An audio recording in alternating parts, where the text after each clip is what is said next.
Well, it's Orktober, that most festive of months in the Warhammer calendar, along with Death Company December, Nidvember, March to Macragge, and anyway, in this video we're looking at Bad Moon Nobz in Mega Armour.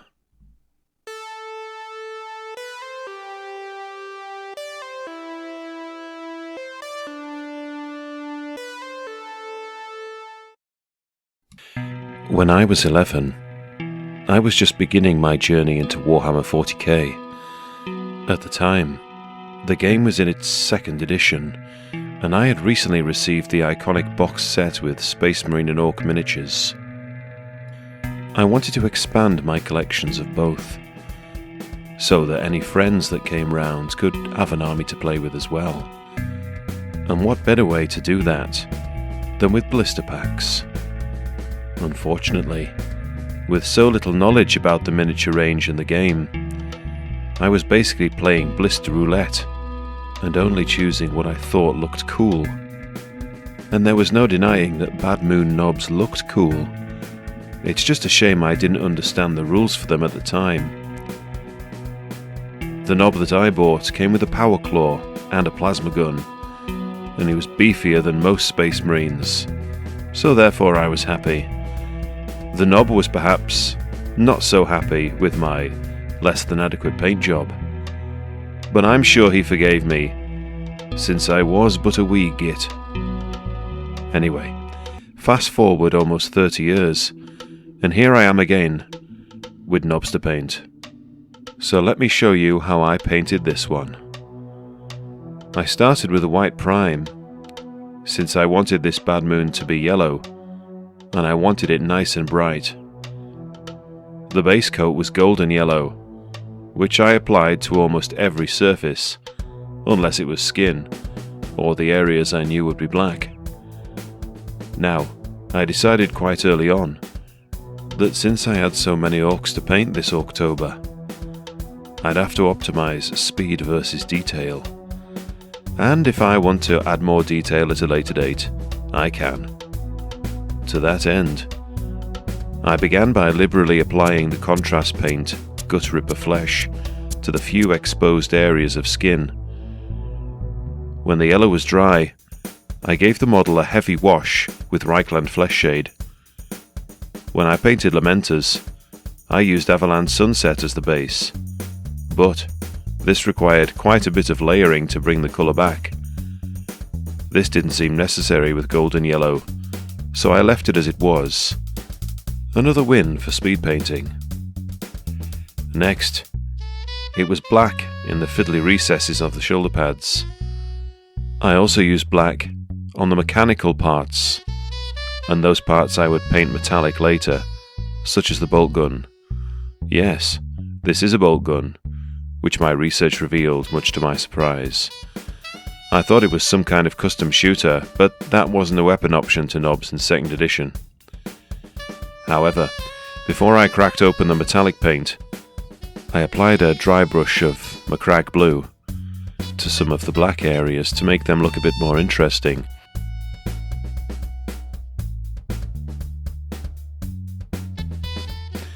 In addition, some of the pipes were painted blue, and one section of the bolter was painted blue as a sort of accent colour.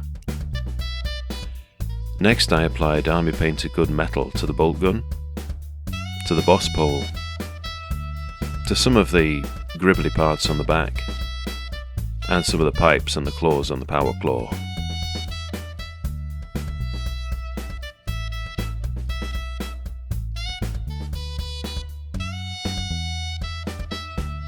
I applied Mephiston red on the bolter casing, on the bionic eye, and some of the chest glyphs.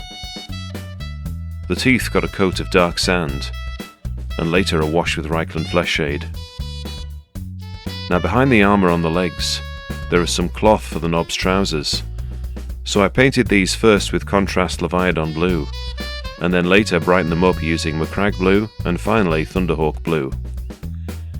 I wanted some variation on the skin, so I employed my usual trick of painting the lip and inner ears pink. I make my pink from Screamer Pink and an Army Painter paint called Barbarian Flesh. I mix them in a 50-50 mix. This was the first coat. The second is more like a 20-80 pink to flesh ratio.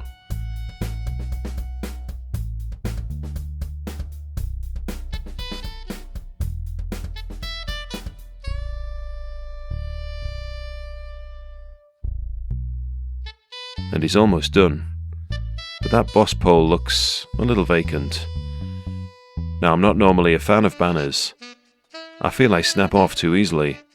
That, and when it comes to painting them, I just don't have the motivation. However, this time I decided I would overcome my shortcomings and give the banner a go. I started by cutting out an appropriate banner shape from some ordinary paper. I know it's all the rage to make banners from aluminium cans, but I think that's a project for future me. Let's see if I can do paper first. I painted the whole thing yellow, and then gave the rims a simple black and white border.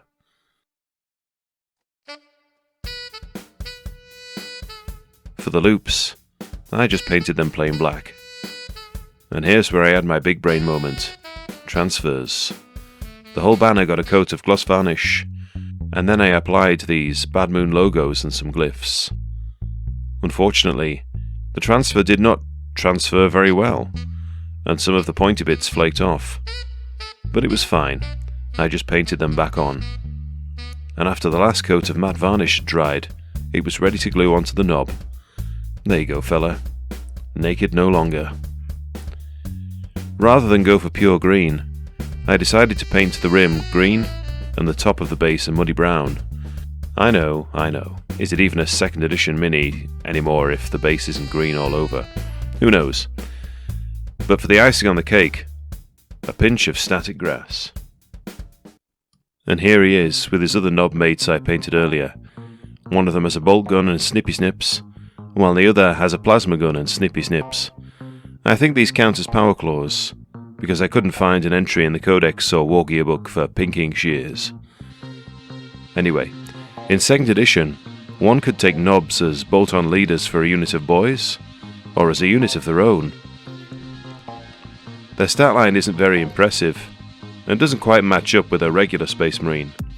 However, they do have access to better armour and wargear from the armour, assault weapons, special weapons, stick bombs, and transport section of the wargear list, which means they can have war bikes, which is neat.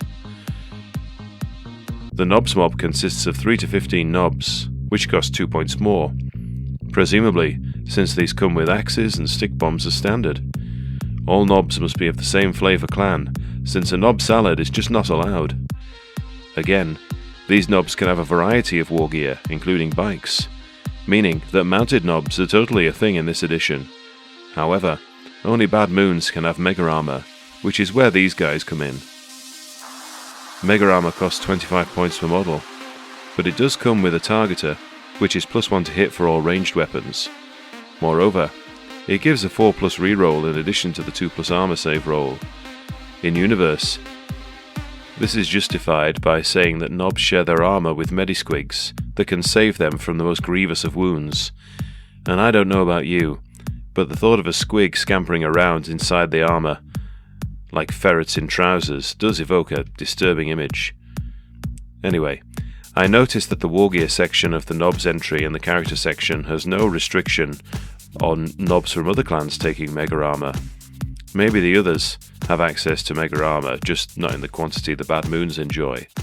But I was also thinking, there doesn't seem to be a rule precluding a knob having Mega Armour and a warbike. If I missed it, or if it's in an FAQ somewhere, then please do let me know. In fact, it seems one could give so much wargear to a single knob leader, they could cost somewhere like 75 points, which makes them more expensive than Makari. And Zogrod Wartsnagger. Snazzy knobs they be. Snazzy knobs indeed. One more thing I noticed, and I wondered if anyone else has too. The use of Z for plural, as in boys and knobs, is not consistent. For instance, it's mobs, not mobs, and Bad Moons, not Bad Moons. Death Skulls, and not Death Skulls. But it is Evil Sons, not Evil Sons. Am I the only one losing sleep over this? But away with you, silly codex. Let me admire my new favourite 3 nobs, ready to crump some daft humies with their snazzy yellow armour and their ridiculous pinking shears. I really enjoyed painting these, and I'm glad I could find the means to get the job done in a couple of painting sessions. These orcs just have so much character, even if they do look somewhat derpy, and I think they'll always hold a special place in my heart, even though the newer plastic sculpts have so much detail. Next on my painting table are some commandos. Stick around if you want to see a video on these soon. And if you like what I do, then do have a look at my Instagram page. And with that, I'd better go paint some more minis. Take care, and thanks for watching.